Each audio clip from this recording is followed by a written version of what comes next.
Здравствуйте, дорогие друзья! Неделя пролетела очень быстро, и снова настал момент для нового воскресного репортажа. Для этого выпуска я выбрала немного необычный сюжет. Мы с вами будем говорить о яблоках. Но не только о них, а также о напитках, которые изготавливаются из этого удивительно полезного фрукта. Мы увидим, как делается яблочный сок, яблочный сидр и даже яблочное вино. Устроились удобно? Тогда начинаем. Не хотите ли отведать яблочко? Красное, наливное. Bonjour Monsieur Pradervant. Bonjour. Merci beaucoup déjà pour votre temps. Je suis ravie d'être ici. Nous sommes dans le jardin d'Éden, je dirais, parce qu'on est entouré des pommes et c'est vraiment le paradis. L'idée aujourd'hui, c'est de parler des pommes, parler du jus de pomme, du cidre doux. Donc voilà, quelques questions que je vais vous poser tout à l'heure. Est-ce que vous pourriez expliquer en quelques mots, voilà, qui vous êtes, qu'est-ce que vous faites? Alors bonjour, je suis Nicolas Pradervant. J'ai une exploitation fruitière à Signy, près de Nyon, donc ça se situe près du lac Léman, donc on appelle sur la côte vaudoise. C'est une région par excellence pour la culture des fruits, dont les pommes, pommes, poires, cerises, abricots, pruneaux.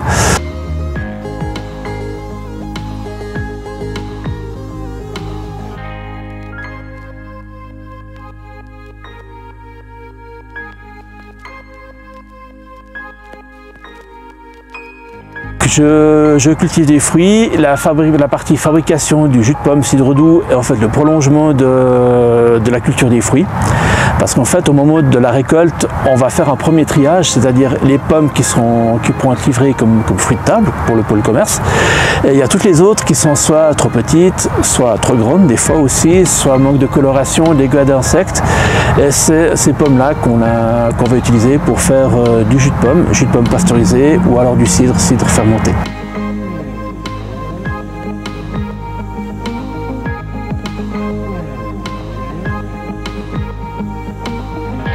Alors voilà. Je vous propose qu'on commence notre visite, comme ça on peut regarder plus en détail voilà, toutes ces pommes. Voilà, d'accord? Voilà, c'est parti, exactement. Merci.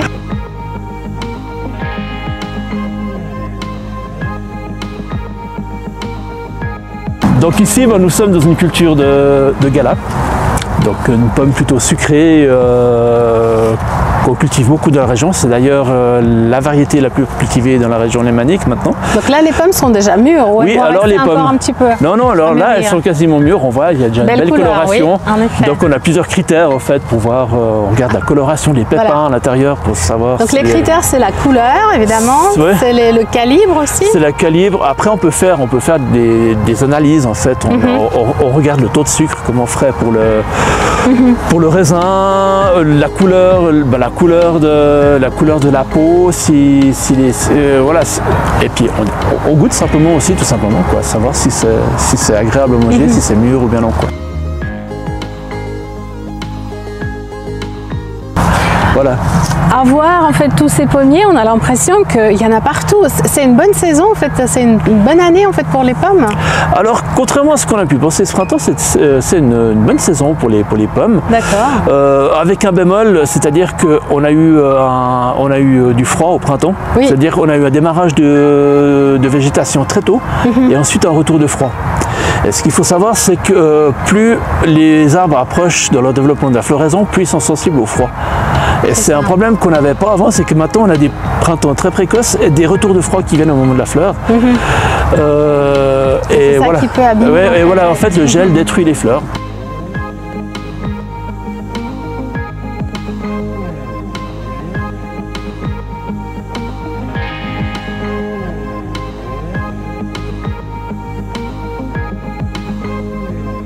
On voit ces filets un peu partout, ça sert à quoi? Alors les filets, ça c'est contre la grêle en fait. Ah, c'est pas les oiseaux alors? Alors ça peut servir contre les oiseaux à condition de fermer les côtés, mais la fonction première c'est la grêle. On est dans une région où on est fréquemment grêlé. Господи, какая красота, а запах!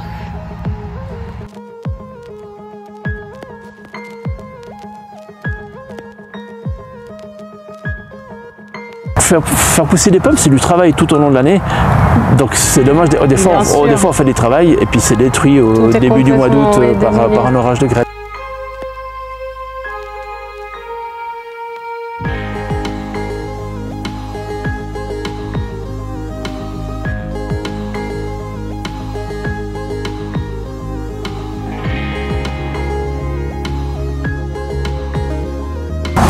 Chaque pommier, vous arrivez à récolter combien de kilos de pommes? Alors c'est variable? C'est très variable si c'est un petit ou un grand arbre, des distances de plantation. Alors globalement, on compte grosso modo, comme une culture comme ça, on compte environ 4 kg au mètre carré de pommes, quoi.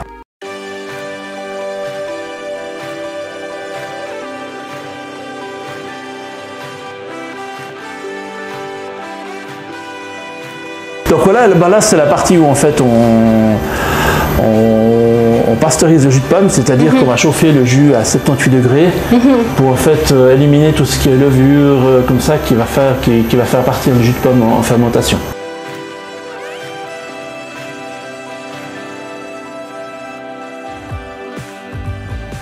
En fait, on chauffe, une fois qu'on atteint une certaine température, on met dans l'emballage fini, on ferme à chaud et ça ne bouge plus.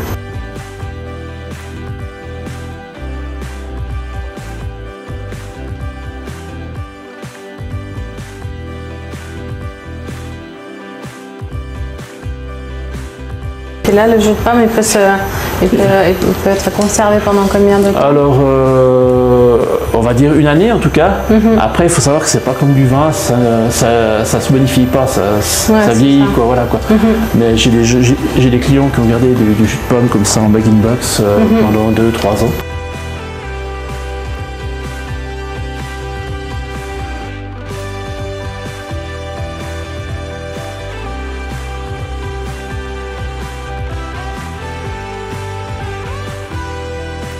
Que c'est joli! Voilà. Ah, c'est magnifique! Alors, une chose qu'on ne trouve qu'en Suisse, bon, il y a souvent ça dans les fermes. Alors, racontez-nous le concept. Alors, le concept, en fait, c'est le concept sur la confiance. Exactement. Donc, vous avez vu, vous connaissez les cassettes dans lesquelles on peut acheter les journaux. Là, c'est la même chose. En fait, les gens s'arrêtent, choisissent leurs fruits et payent dans la caisse. Là. Il n'y a pas de vendeur, c'est ça? Il n'y a pas de vendeur. Il n'y a personne devant pour contrôler et tout est basé sur la confiance. Tout est basé sur la confiance, mais si je passe par là, je vais dire bonjour aux gens parce que pour finir, ce sont une clientèle d'habitués et on les connaît, les gens, pour finir.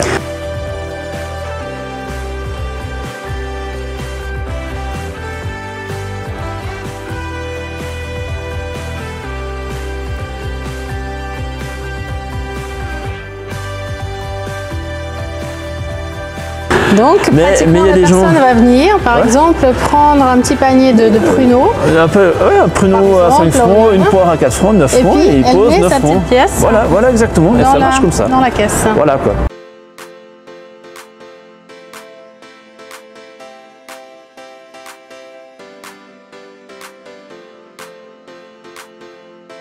Oui. Merci beaucoup pour cette visite très intéressante, très ludique. J'ai appris beaucoup de choses. Donc plein de bonheur et de succès à vous et puis à bientôt. Merci beaucoup, c'était un plaisir de vous accueillir, de vous faire découvrir mon métier et mon environnement. Merci, passez une belle journée. À bientôt. À bientôt, au revoir.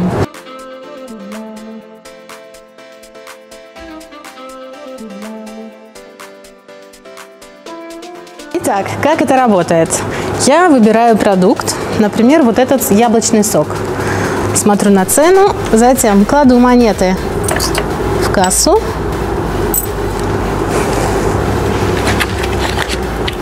Беру сок и могу теперь его дегустировать.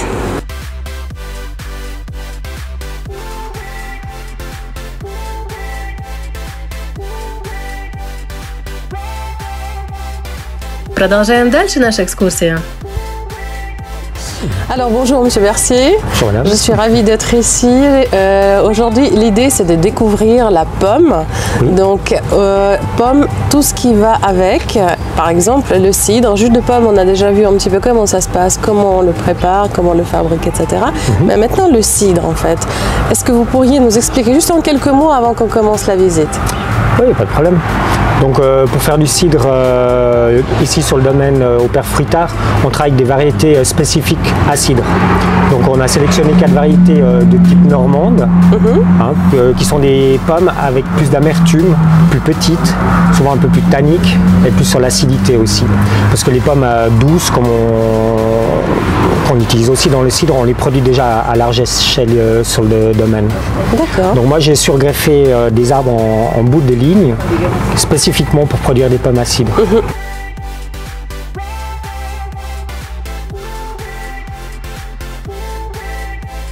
Alors je vous propose qu'on découvre ces pommes. Pas de problème, C'est on va parti, faire un tour. on vous suit. Très bien.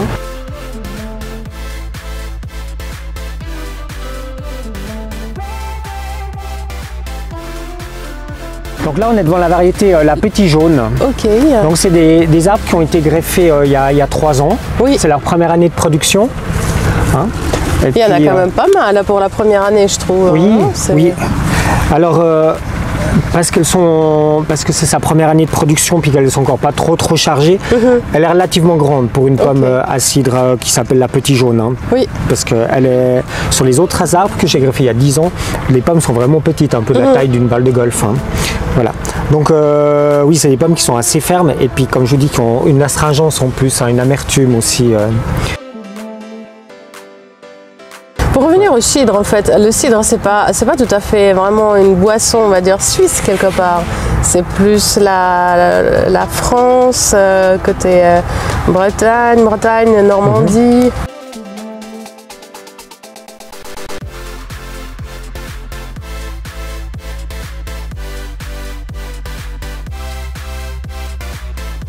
Combien de pommes, de kilos de pommes il faut pour, je sais pas, 1 litre de cidre, vous savez à peu près? On a des rendements de 60%. Mais quand je vous disais, on parlait de la grêle avant. Ouais. Voilà, vous avez un exemple. Ça, c'est des symptômes de la grêle qu'il y a eu au mois de mai. Ça, c'est les pommes. Ouais, ça c'était un coup de grêle, mais la pomme était très petite. Ah ouais. Ouais, elle faisait la grêle, elle taille laisse d'une les marques. cerise. D'accord. Ouais, un petit peu plus grosse qu'une cerise. Et puis on la retrouve comme ça, un peu comme un petit grain de beauté. Ouais.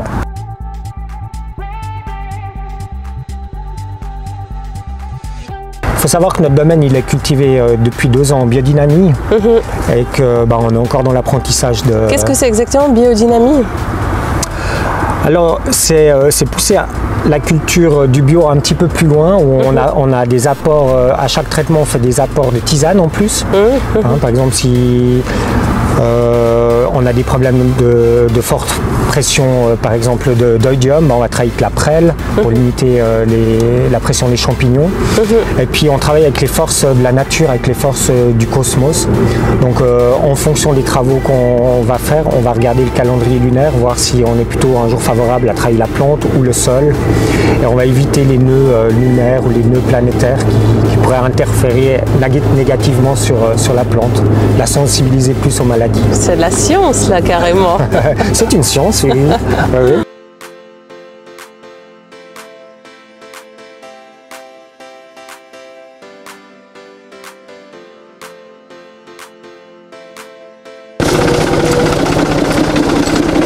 Donc puisqu'on n'a pas le droit aux herbicides, on travaille mécaniquement le sol ou on fauche pendant la saison. Mais là, à la approche de l'hiver, on ouvre un peu le sol pour retourner l'herbe.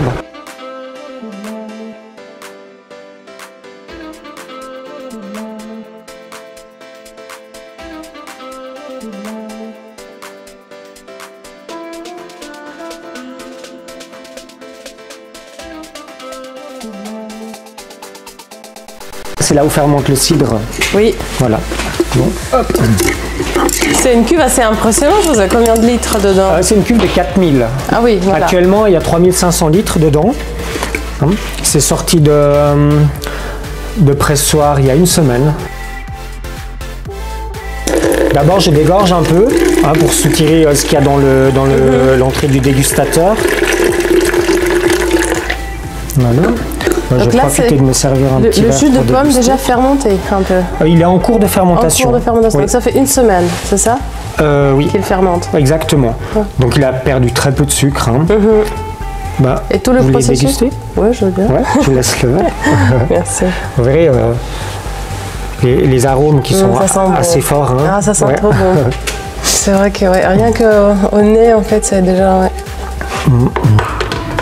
Et puis en bouche, vous allez sentir ces structures un peu... C'est un délice. C'est absolument... Je prends toute la cuve. Ça, c'est clair. Oui, c'est vrai. Quel bonheur.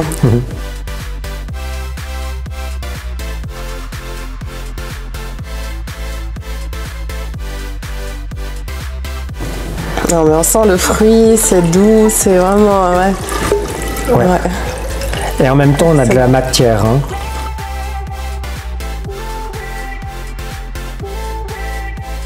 Il y a toujours déjà ce petit côté pétillant qui ressort en fait, donc on sent la fermentation. La fermentation en cours. Mais le fruité, fruité, elle est juste exceptionnelle.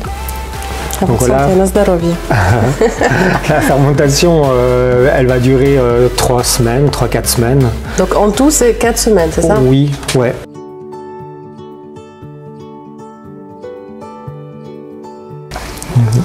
Excellent. Et puis après, ce que je fais, c'est que quand je visite la cuve, comme aujourd'hui, je viens avec ma sonde à mou qui va me mesurer la densité, en fait, le sucre résiduel du cidre. Donc je la plonge comme ça. On la fait tourner légèrement, c'est pour éviter que le gaz carbonique reste sur la sonde. Et puis ensuite, on lit sur l'échelle graduée, là. Donc là, on voit qu'on est autour des 48 Huxley. Donc c'est le sucre qui nous reste à fermenter. D'accord. Voilà.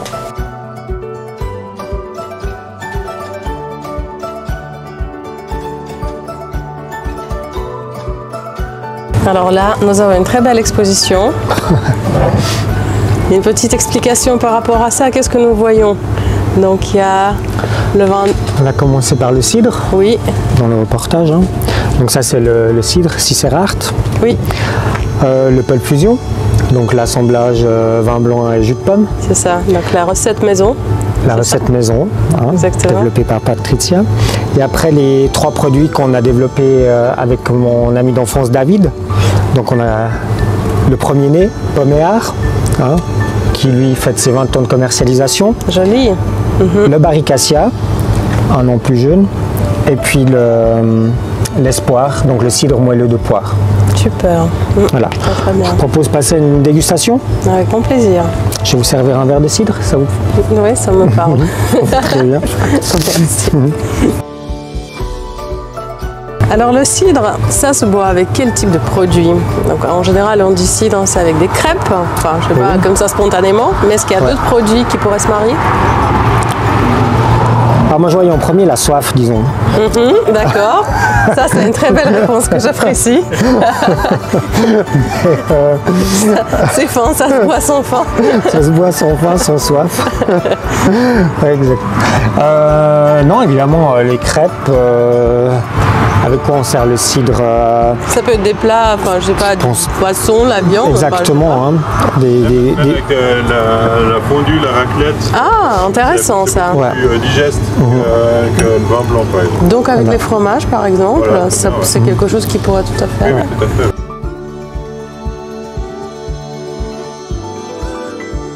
À votre bonne santé. À votre santé, à votre santé. Bonne découverte, santé. Na zdrowie.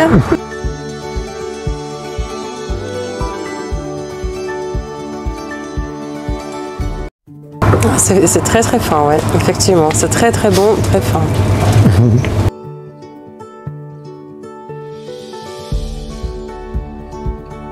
Voilà. Presque un peu champenoise, je sais pas comment dire, en fait, il y a un petit côté champagne Oui. Ouais, c'est sûr. Vin doux de pomme, comme on dit. On les a légalement appelés cidre moelleux ou cidre liquoreux. Je propose d'abord de déguster le cidre moelleux. Hein, c'est donc du jus de pomme cryogénisé, concentré par le froid. Hein, où on extrait que le nectar, les sucres concentrés du jus de pomme qu'on extrait de la glace. Et ensuite qu'on fermente comme un vin doux naturel. Élevage en cuve ou fermentation en cuve. Voilà. Alors. Ok, merci.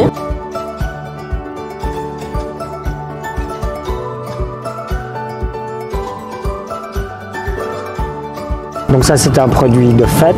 Ah, c'est incroyable, en fait, la couleur change complètement. Tout à l'heure, on était avec chasselas, jus de pomme. Là, on est dans le cidre moelleux. Et puis, vraiment, et là, on est très concentré. C'est très ambré, en fait. Ouais, exactement. On sert ce genre de produit avec des fromages. Oui. Un bon plateau de fromage, les gruyères, entre autres. Les bons gruyères vont très bien avec. On peut aussi servir ça en entrée avec des terrines ou du foie gras. Et puis, avec les desserts.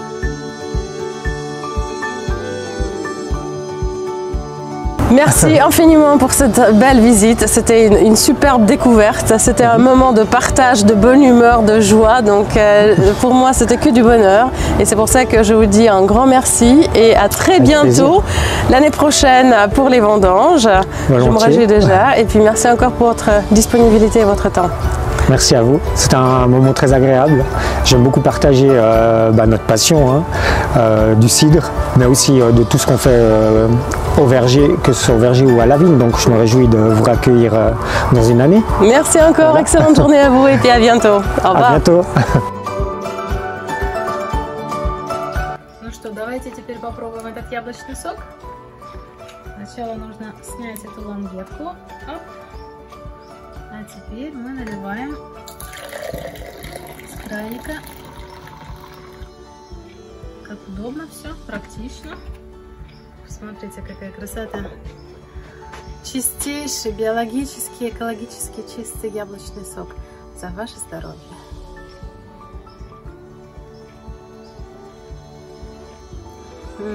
Вкуснятина. Просто супер. Наша витаминно-яблочная прогулка завершается. Казалось бы, такой банальный фрукт, а сколько интересного можно узнать. Именно этим я и руководствуюсь, стараюсь обращать внимание на то, что меня окружает. Детали, которые на первый взгляд кажутся ординарными, по мере приближения к ним открываются в новом интересном ракурсе. Надеюсь, что мой сегодняшний репортаж попал в яблочко, и эта осенняя картинка с выставки заняла достойное место в нашей коллекции. Обязательно поделитесь вашими впечатлениями от увиденного и не забудьте пригласить в наш арт-клуб ваших друзей. Надеюсь, что однажды нас будет так много, что яблоку негде будет упасть. Желаю вам отличной недели и жду вас в следующее воскресенье на моем канале «Картинки с выставки». Всем пока!